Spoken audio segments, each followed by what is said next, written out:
శ్రీరామకృష్ణ దివ్యభావంలో శ్రీరామకృష్ణులు భావజ్ఞాని, సర్వజ్ఞుడని వేదాలు, ఇతర శాస్త్ర గ్రంథాలు వచిస్తున్నాయి. బ్రహ్మజ్ఞానంలో సుప్రతిష్ఠితులైన శ్రీరామకృష్ణుల ప్రవర్తనను చూసినప్పుడు పై శాస్త్రవచనము రూఢి అవుతుంది. ఎందుకంటే ఆయన బ్రహ్మము, బ్రహ్మశక్తి అయిన మాయ యొక్క నిత్యము లీలలతో సుపరిచితులవడమే కాక సమస్త సంశయాలకు, కలంకాలకు అతీతమైన పరమానంద స్థితిలో ఓలలాడుతుంటారు. జగజ్జననితో అభిన్నత పొందుతున్న భావముఖ స్థితిలో సుప్రతిష్ఠితులై ఉండడం వలన కోరుకున్న తక్షణమే ఆయన మాయాజగత్తులోని ఏ మర్మాన్నైనా ఇట్టే గ్రహించగలిగేవారు. ఆయన మనోనేత్రము నుండి మాయ అనే స్వభావాన్ని ఇక ఏమాత్రం దాచి ఉంచలేకపోయింది.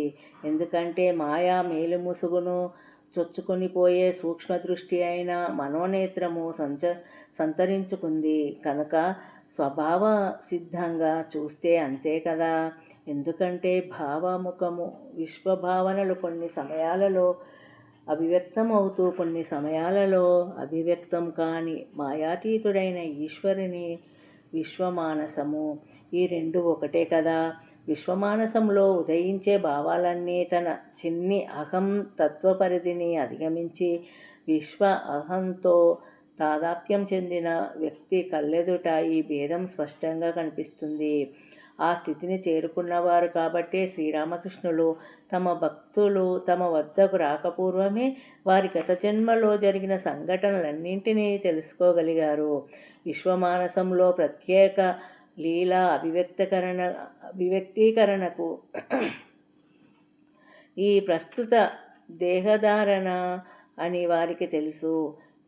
ఆ లీలలో పాల్గొనడానికి భగవత్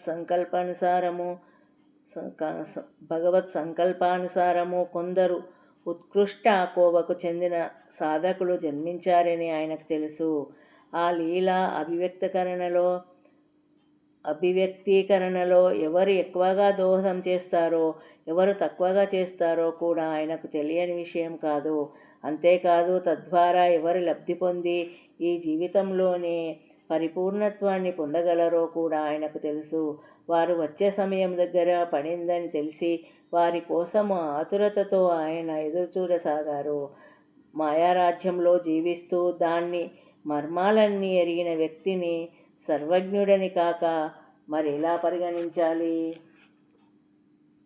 జై శ్రీకృష్ణ.